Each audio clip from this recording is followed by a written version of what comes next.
지난 주말부터 날씨가 부쩍 쌀쌀해졌는데요. 이렇게 찬바람이 불면 주의해야 하는 질환이 또 하나 있습니다. 바로 안면마비증입니다. 흔히 안면마비증은 높은 연령대에서만 일어나는 것으로 알기가 쉬운데요. 네, 그런데 매년 꾸준하게 환자가 증가하고 있고 임산부나 젊은 층, 심지어 어린이에게도 일어날 수 있다고 합니다. 강동 경희대병원 안면마비센터 침구과 박연철 교수 연결해서 이 안면마비증의 원인 또 예방법에 대해 알아보겠습니다. 안녕하십니까? 예, 안녕하십니까. 네, 이 구안와사라고도 많이 부르는 안면마비, 구체적으로 어떤 질환이고 이 발병하게 되면 어떤 증상들이 나타납니까? 네.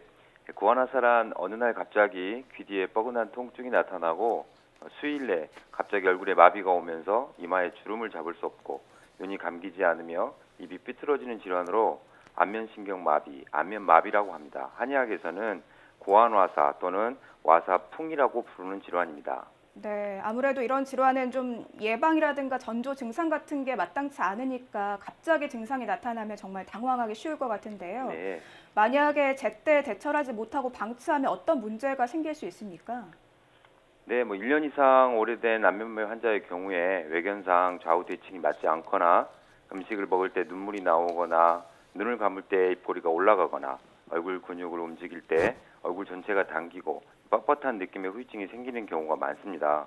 특별한 치료법을 찾지 못해서 치료를 포기하거나 방치하는 경우가 많은데요. 이러한 안면마비 후유증은 신체적 불편함 이외에도 심리적 위축감으로 인해서 우울증을 야기하기도 하고 언어장애나 표정 제한으로 대인관계에 좋지 않은 영향을 끼치기도 합니다. 때문에 치료를 포기하기보다는 적절한 검사와 전문가 상담을 통해서 한약적 치료를 받는다면 좋은 효과를 거두실 수 있습니다. 방금 전에 이제 화면으로 안면마비에 걸린 환자들의 사진을 잠깐 봤을 때는 한쪽 눈과 입이 상당히 일그러져 있어서 실제로 걸리게 되면 심리적인 충격이 상당히 클 것 같거든요. 이렇게 안면마비가 일어나는 이유는 무엇인가요? 맞춤성 안면마비는 7번 뇌신경인 안면신경의 손상으로 발생을 합니다. 안면마비는 세균 감염, 혈관의 압박 또는 외상으로 인한 손상, 주변 종양의 압박 등 다양한 원인이 존재합니다. 하지만 이 대부분의 말초성 안면신경마비는 그 원인이 명확하지 않습니다. 이 원인 불명의 안면마비를 벨마비라고 합니다.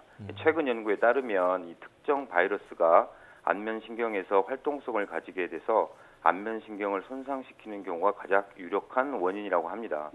하지만 이 바이러스가 활성화되는 것은 환자의 전신 상태와 연관성이 높습니다. 예를 들어 잘못된 식습관으로 이 소화기능과 관련된 경락이나 장부의 긴장 상태가 지속되거나 과도한 정신적 스트레스 및 피로 누적, 추위 노출 등으로 이 면역력이 약화되는 경우에 발생하는 경우가 많습니다. 특히 일교차가 큰 날씨에 발생률이 높아지기 때문에 요즘처럼 갑자기 추워지는 시기에 특히 조심하셔야 합니다. 네.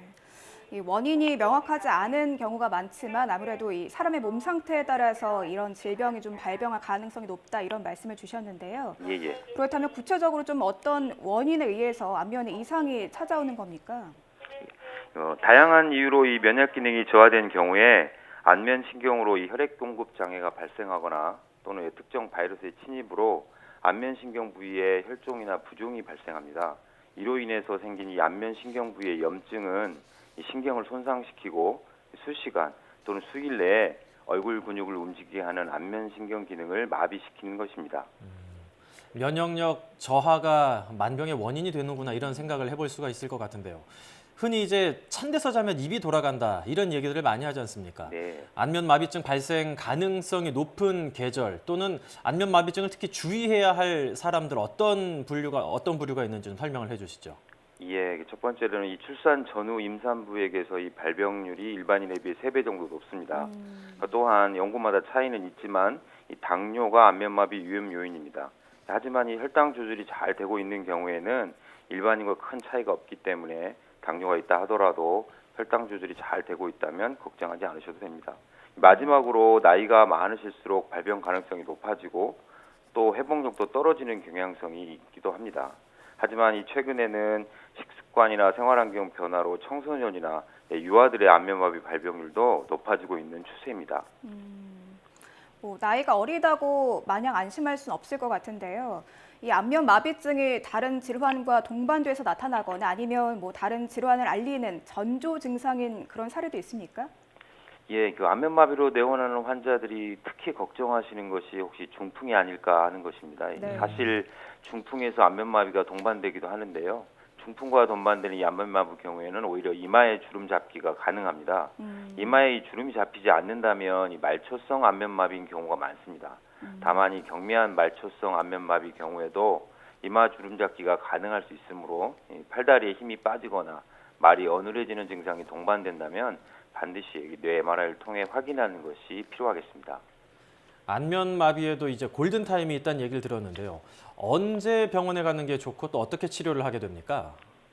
일반적으로 이 원인 불명의 안면마비, 즉 벨마비의 경우 한 60~70%가 자연적으로 회복이 됩니다. 초기에 신경 손상이 경미해서 자연 회복되는 이런 안면마비는 10일 안에 증상 호전이 시작되고 6주 안에 완전하게 회복됩니다. 하지만 초기에 이 신경 손상 정도를 평가할 수 있는 방법은 현재 없습니다. 다만 이 연구에 따르면 초기 신경 손상을 악화시키는 이 염증 반응 시기가 안면마비 발생 후 3일 또는 최대 7일이라고 보고하고 있습니다. 때문에 발생 즉시 내원하는 것이 좋습니다. 네. 그런데 뭐 저도 그렇고 주변에서 보면 이 눈꺼풀이 이렇게 가늘게 파르르 떨리거나 하는 증상이 잘 나타나는 사례가 많거든요. 예. 뭐 이럴 때 이게 자칫 안면마비의 전조 증상 아닌가 걱정하시는 분들도 많이 계신데요. 이걸 발병하기 전에 전조 증상이라고 판단할 수 있습니까? 눈꺼풀이 떨리는 이 안면 경련의 경우에는 대부분 특별한 질환이 없이 정상인에게서도 흔히 발생하는 증상입니다. 네. 더구나 안면마비 전조 증상에 해당되지 않는 경우가 많으니까 걱정하실 필요는 없습니다. 다만 지속적인 경련의 경우에 안면신경의 혈관 압박에 의해 동반되는 경우가 많으므로 병원을 방문해 보시는 것이 좋을 듯 싶습니다. 네. 명확한 안면마비 전조 증상은 없지만 마비가 발생되는 게 수일 전에 예풍혈이라고 불리우는 이 귀 뒤 오목한 부위가 뻐근하게 아픈 경우가 많습니다. 예풍혈, 이제 귀 뒤에 오목한 부분에 통증이 오는지 안 오는지를 좀 신경을 쓰면 좋을 것 같은데요. 면역력이 떨어지기 쉬운 가을철에 이제 평소에 안면마비를 막기 위해서는 어떤 노력을 해야 될까요? 일상생활 속에서 좀 지킬 수 있는 예방법 부탁드리겠습니다.